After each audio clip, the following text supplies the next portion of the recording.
और तस्वीरें आप देख रहे हैं गोरखपुर से आपको दिखा रहे हैं। मुख्यमंत्री योगी आदित्यनाथ को आप देख सकते हैं, राहत सामग्री का यहां पर वितरण किया जा रहा है प्रभावितों के बीच। यहां बात भी कर रहे हैं मुख्यमंत्री प्रभावितों से। जो तमाम लोग प्रभावित हुए हैं उनके बीच ये राहत सामग्री बांटी जा रही है। बाढ़ग्रस्त इलाकों का दौरा भी किया था आज मुख्यमंत्री ने, और जो भी लोग बाढ़ से प्रभावित हुए, जिनके मकान फसल को नुकसान पहुंचा, देखिए पूछ भी रहे हैं कहां से आ रहे हैं। एक तो ये है, ये भी है, ये भी आगे, ये भी थोड़ा आप लोग आगे आप कैसे उठाएंगे? उठा देंगे। ये भी है, हाथ में देकर के पीछे हो जाएगा, थोड़ा फोटो बढ़िया बन जाए। सभी सामग्री है, आलू भी है, जान लेके जाओ। हो गया, चलिए। बाकी हो गया ना, बाकी लोगों को उनके सेकंड कार्ड।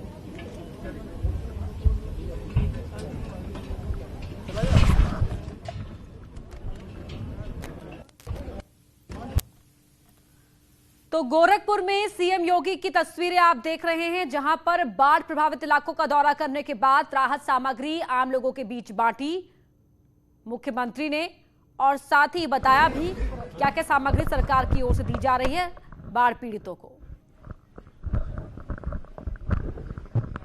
अब यहां संबोधित करने जा रहे हैं मुख्यमंत्री योगी आदित्यनाथ।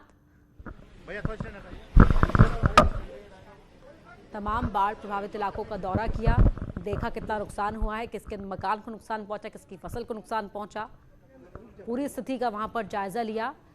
और सरकार की ओर से जो राहत सामग्री पहुंचाई जा रही है, बांटी जा रही है, खुद अपने सामने उस व्यवस्था का निरीक्षण भी किया।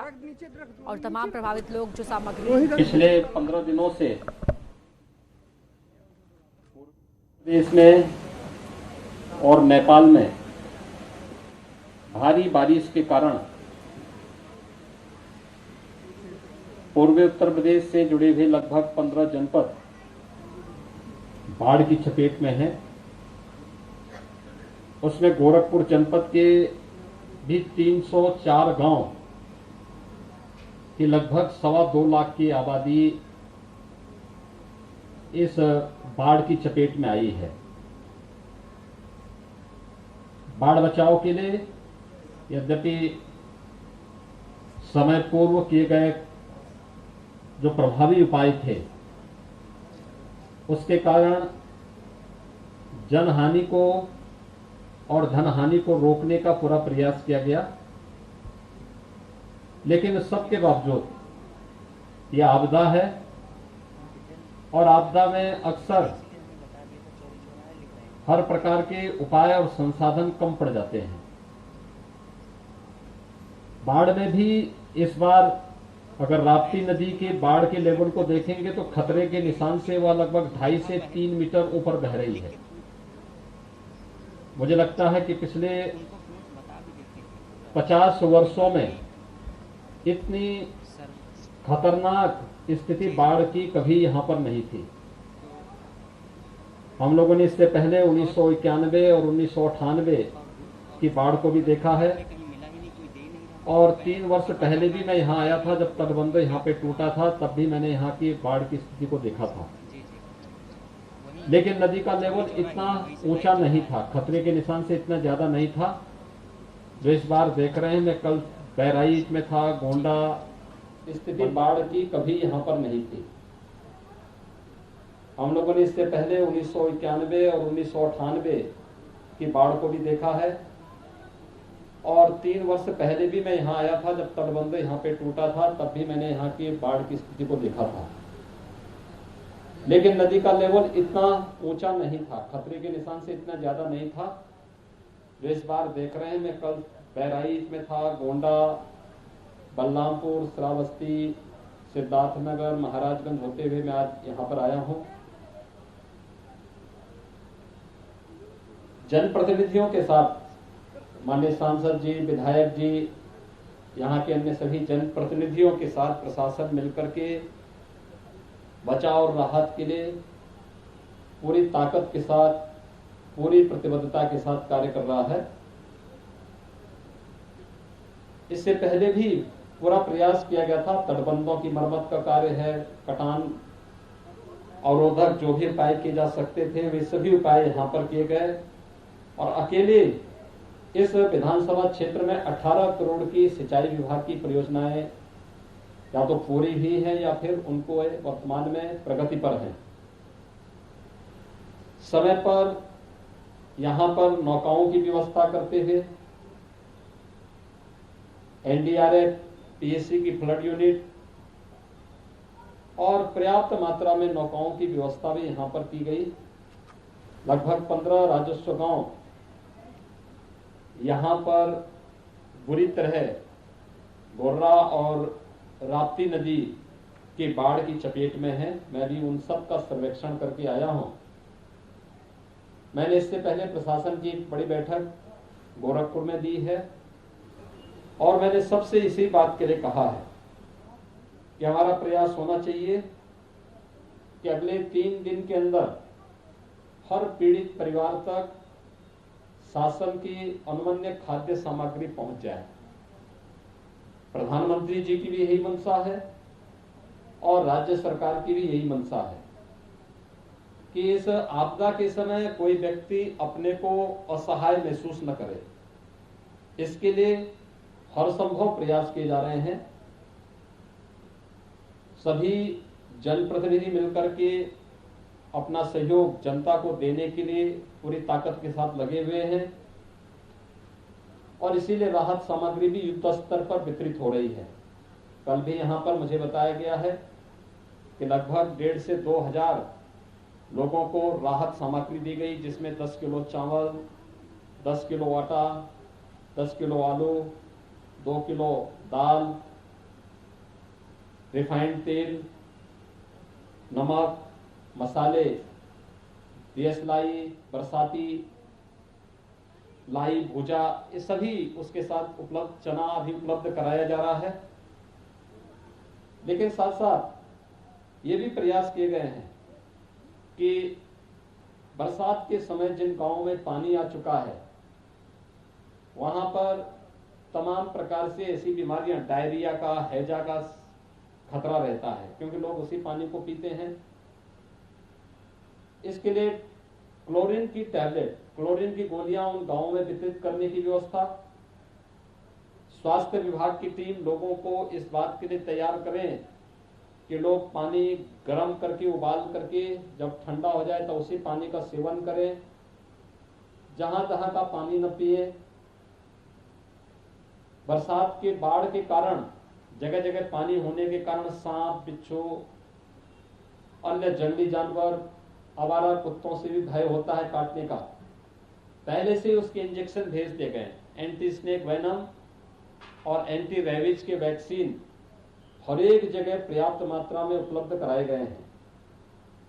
डायरिया की शिकायत पे ORS के पैकेट भी हर एक जगह उपलब्ध कराए गए हैं, जिससे किसी भी व्यक्ति को अगर पेट झड़ने की शिकायत आती है, खराब होने की शिकायत आती है और बार बार इस प्रकार की स्थिति आती है तो ORS का घोल पी सके, जिससे उसका जीवन सुरक्षित रह सके। बाढ़ के बाद के लिए भी अभी से सरकार उपाय प्रारंभ कर रही है। कल से एक विशेष अभियान चल रहा है और वह है स्वच्छता, सैनिटाइजेशन, फॉगिंग और डोर टू डोर स्क्रीनिंग का, जिससे किसी भी व्यक्ति को जो किसी प्रकार की बीमारी से, जल जनित बीमारी हो, विषाणु जनित बीमारी हो, उनसे पीड़ित है, उन सभी लोगों को चिन्हित करके दवा उपलब्ध कराना, उन्हें हॉस्पिटल तक पहुंचाने की व्यवस्था करना, गांव में छिड़काव की व्यवस्था करना, साफ सफाई की व्यवस्था करना, अन्य जो भी उपाय हो सकते हैं जिससे बीमारी को समय रहते नियंत्रित किया जा सके। इसके लिए सरकार के स्तर पर कल से एक विशेष अभियान और एक सीनियर अधिकारी हर एक जनपद के लिए तैनात किए जा रहे हैं, जो अपने जनपदों में इसकी समीक्षा करेंगे और जनप्रतिनिधियों के नेतृत्व में इस कार्यक्रम को हम युद्ध स्तर पर हर गांव, हर घर तक पहुंचा सकें। सरकार ने पहले से प्रशासन को पर्याप्त मात्रा में संसाधन और धनराशि उपलब्ध कराई है। यह अपेक्षा की है कि हर पीड़ित परिवार को राहत मिले, पर्याप्त मात्रा में राशन की सुविधा उपलब्ध हो, खाद्यान्न उपलब्ध हो, जो लोग अपने घरों से बाहर रह रहे हैं उनके लिए भोजन के पैकेट उपलब्ध हो। किसी का मकान क्षतिग्रस्त होता है तो उस पीड़ित परिवार को तत्काल 95,000 रुपये मकान क्षतिग्रस्त होने के लिए उपलब्ध करवाए जाएं। कच्चा मकान है तो उसकी अलग राशि है। नदी की धारा में अगर मकान आ गया है तो उस व्यक्ति को तत्काल मुख्यमंत्री आवास योजना से एक आवास उपलब्ध करवाने की व्यवस्था भी की गई है। जनहानि पर किसी की दुखद मौत होती है तो आपदा राहत मद से 4 लाख रुपए की राशि उस पीड़ित परिवार को तत्काल उपलब्ध कराने के आदेश दिए गए हैं। किसी किसान की आपदा की चपेट में दुखद मृत्यु होती है, किसान हो, किसान के परिवार का सदस्य हो या बटाईदार हो, उन सभी को भी 5 लाख रुपए मुख्यमंत्री कृषक दुर्घटना बीमा से आच्छादित करने के लिए आदेश निर्गत किए गए हैं। सांप के काटने से, जंगली जानवर के काटने से किसी की दुखद मृत्यु होती है तो उसे भी तत्काल 4 लाख रुपए की सहायता उपलब्ध कराने के निर्देश दिए गए हैं। और यह भी कहा गया है कि किसी का कोई पालतू पशु, किसी भी पशुपालक का अगर बाढ़ की चपेट में, आपदा की चपेट में आता है तो उन्हें भी तत्काल अहेतुक सहायता उपलब्ध करवाएं। प्रशासन को इस बात के भी निर्देश दिए गए हैं कि अभी से सर्वे कर लें फसलों की भी, किसानों की कितनी फसल क्षतिग्रस्त हुई है, उस फसल का मुआवजा उन सभी लोगों को समय से उपलब्ध हो सके, अभी से सर्वे करके और फिर उन लोगों के अकाउंट आदि की जांच करवा करके जिससे उनके खाते में उनके फसल के नुकसान की मुआवजा की राशि भी उपलब्ध कराया जा सके।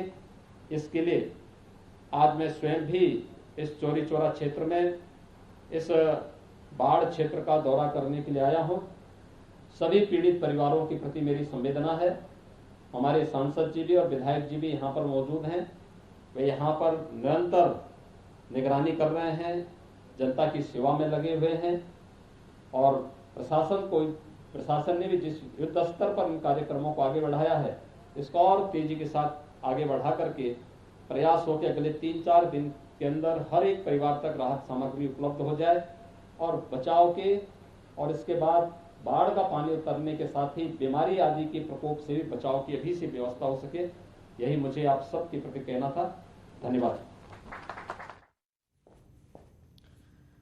तो मुख्यमंत्री को आप सुन रहे थे यहाँ पर किस तरीके से जो प्रभावित लोग हैं उन तक राहत पहुंचाने के लिए सरकार हर क्षेत्र में न सिर्फ यहाँ मुख्यमंत्री निरीक्षण कर रहे हैं बल्कि राहत सामग्री पहुंचाई जा रही है। हर स्तर पर लोगों की मदद करने के लिए सरकार प्रयासरत है। तो दवाइयों का पर्याप्त इंतजाम किया गया, जहां साफ सफाई नहीं थी वहां पर साफ सफाई की व्यवस्था कराई गई। दवाओं का छिड़काव निश्चित हो और कल से साफ सफाई का यह अभियान पूरे स्तर पर चलाया जाएगा। यहां रुक रहे एक छोटे से ब्रेक के लिए। यूपी में लगातार पुलिस का ऑपरेशन क्लीन जारी है। अलग अलग जगहों पर जिले में 4 एनकाउंटर हुए। रामपुर, मथुरा, नोएडा, गाजियाबाद में हुए एनकाउंटर की 4 तस्वीरें हम आपको दिखा रहे हैं। चारों ही जगह एक एक बदमाश पुलिस की गोली से घायल हो गया। असल में पुलिस ने जब बदमाशों की घेराबंदी की तो बदमाशों ने फायरिंग शुरू कर दी। पुलिस की तरफ से जवाबी कार्रवाई में इन बदमाशों पर कार्रवाई हुई। मथुरा के थाना कोतवाली क्षेत्र अंतर्गत मालगोदाम रोड पर पुलिस और बदमाशों के बीच ही मुठभेड़ हुई। पुलिस के बीच भिड़ंत देख बदमाशों ने फायरिंग की। जवाबी फायरिंग में एक बदमाश पैर में गोली लगने से घायल हो गया। उसके 3 और साथी गिरफ्तार किए गए। बदमाशों के कब्जे से 45 लाख कैश मिले हैं जो इन्होंने लूटपाट करके इकट्ठा किए थे।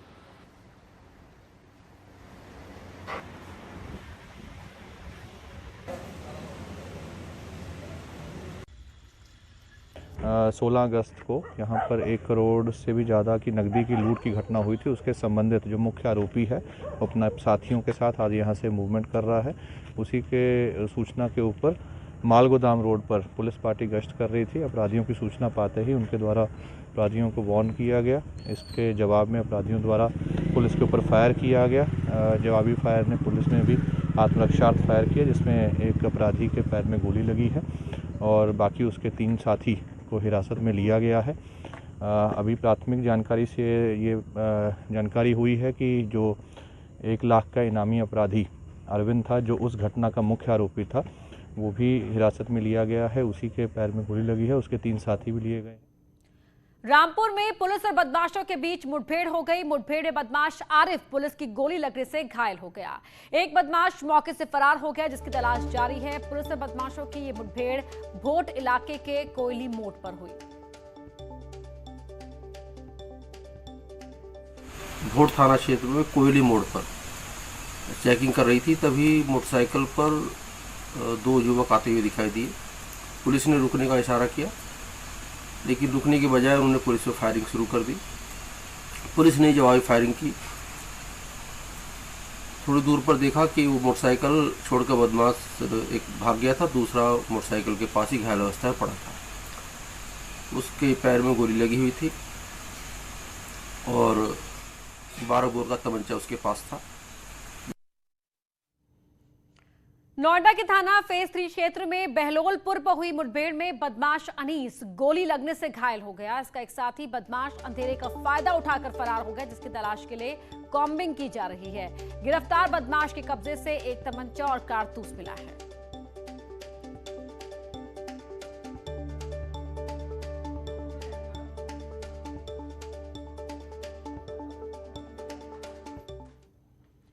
गाजियाबाद में एनकाउंटर में एक बदमाश पैर में गोली लगने से घायल हो गया। थाना सिहानी गेट पुलिस ने इनामुल शेख नाम के बदमाश को गिरफ्तार किया। पुलिस ने घेराबंदी करके जब वो सरेंडर करने को कहा तो उसने पुलिस पर तमंचे से फायरिंग करनी शुरू कर दी। जवाबी कार्रवाई में बदमाश इनामुल घायल हो गया, उसे अस्पताल में भर्ती कराया गया। गिरफ्तार बदमाश के कब्जे अवैध हथियार, चोरी का सामान मिला है। ये बदमाश गिरोह बनाकर चोरी की वारदात को अंजाम देता था। पुलिस गिरफ्तार बदमाश से उसके गिरोह के बारे में पूछताछ कर रही है।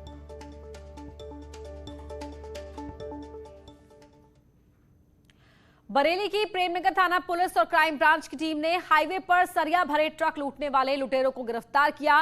पुलिस ने उड़ीसा से लूट कर लाया गया 20 टन सरिया से भरा ट्रक भी बरामद किया। बदमाशों के कब्जे से 6 लाख रुपए कैश मिले हैं। घटना में इस्तेमाल किया गया ट्रक, फर्जी नंबर प्लेट और फर्जी बिल भी कब्जे से मिले। दूसरी तरफ चर्चा है कि क्राइम ब्रांच टीम ने चोरी की सरिया खरीदने वाले कारोबारी को हिरासत में लिया है, फिर उसके परिजनों से मोटी रकम वसूल कर छोड़ दिया। फिलहाल इस पूरे मामले की पुलिस अफसर जांच भी करवा रहे हैं। फर्जी नंबर प्लेट, मोबाइल फोन एवं अन्य कागजात बरामद हुए। अभी इस घटना में संलिप्त 2 अभियुक्त फरार है। उसकी गिरफ्तारी के लिए भी टीमें लगा दी गई है। उसको भी हम जल्दी गिरफ्तार कर लेंगे। और वरिष्ठ पुलिस अधीक्षक महोदय के द्वारा घटना का सफलावरण करने एवं सामान की बरामदगी करने वाली टीम को 25,000 रुपये देने की घोषणा की गई है।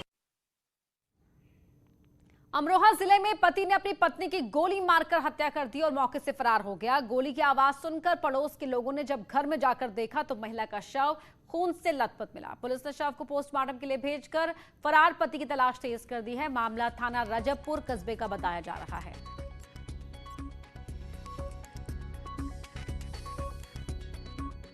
महिला जिसका नाम शमा था, इसकी उम्र 36 साल की थी, इसकी हत्या की गई है।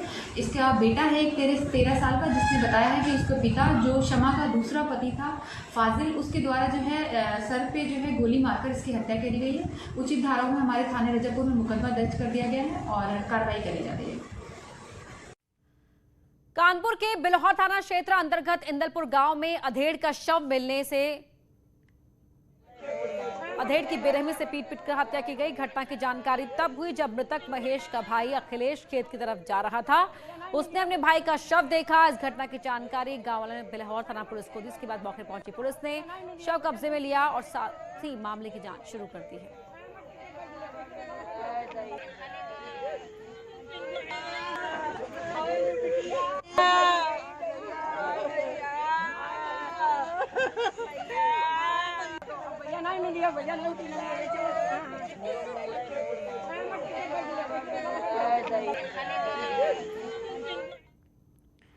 उत्तराखंड में बीजेपी विधायक उमेश शर्मा उर्फ काओ आज अपनी सरकार के मंत्री धन सिंह रावत पर उस समय बिफर पड़ गए जब उन्होंने मंत्री को अपने विधानसभा क्षेत्र में पाया। दरअसल देहरादून रायपुर विधानसभा क्षेत्र से उमेश शर्मा बीजेपी के विधायक हैं और पार्टी के अंदर चर्चा है कि इसी सीट से दूसरे नेता जिसमें मंत्री धन सिंह भी शामिल हैं आने वाले चुनाव में उतारे जा सकते हैं। आज क्षेत्र में मुख्यमंत्री पुष्कर सिंह धामी का कार्यक्रम था। इसी दौरान विधायक मंत्री को देखकर आग बबूला हो गए और नाराज होकर कार्यक्रम ही छोड़कर चले गए। आप ही कहते हो मीटिंग कर करके प्रेसों में कहते हो कि विधायक जी हमारी नहीं सुनते। ये खड़े होंगे ना जी आप विधायक हैं। अरे औकात में रहो, औकात में रहो। आपको किसने बुलाया? आपको किसने बुलाया? ये आपका नहीं है, सरकारी पूछ लो मंत्री से। अगर आपने इनको बुलाया ना, करो कार्यक्रम। आप सुनो, देख लो। देहरादून से ही अगली खबर है। यहां डोईवाला के लाल तप्पड़ में स्थित लीसा फैक्ट्री में भीषण आग लगी है और अब उस पर अब भी काबू नहीं पाया जा सका है। आग छोटी सी चिंगारी से लगी और फिर देखते ही देखते आग ने भयंकर रूप ले लिया। फायर ब्रिगेड की कई गाड़ियां आग पर काबू करने की कोशिश कर रही हैं, लेकिन लगातार आग भड़कती जा रही है। बताया जा रहा है कि फैक्ट्री में लाखों का सामान रखा हुआ था जो जलकर खाक हो गया। हालांकि किसी भी तरह की जनहानि नहीं हुई है। लीसा बेहद ज्वलनशील होता है और चीड़ के पेड़ों से निकाला जाता है और लीसे की वजह से ही आग लगातार बढ़ती जा रही है।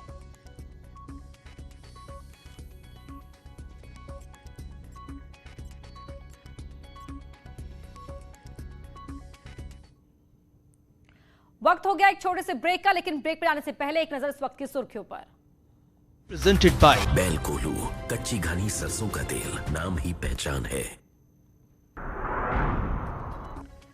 बलरामपुर, सिद्धार्थनगर और महराजगंज में सीएम योगी ने किया बाढ़ग्रस्त इलाकों का दौरा। कहा आपदा के वक्त सरकार आपके साथ, बाढ़ से प्रभावित मकान और फसल का भी मिलेगा मुआवजा।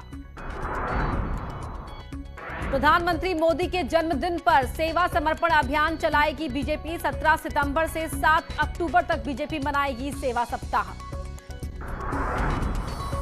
विरोधी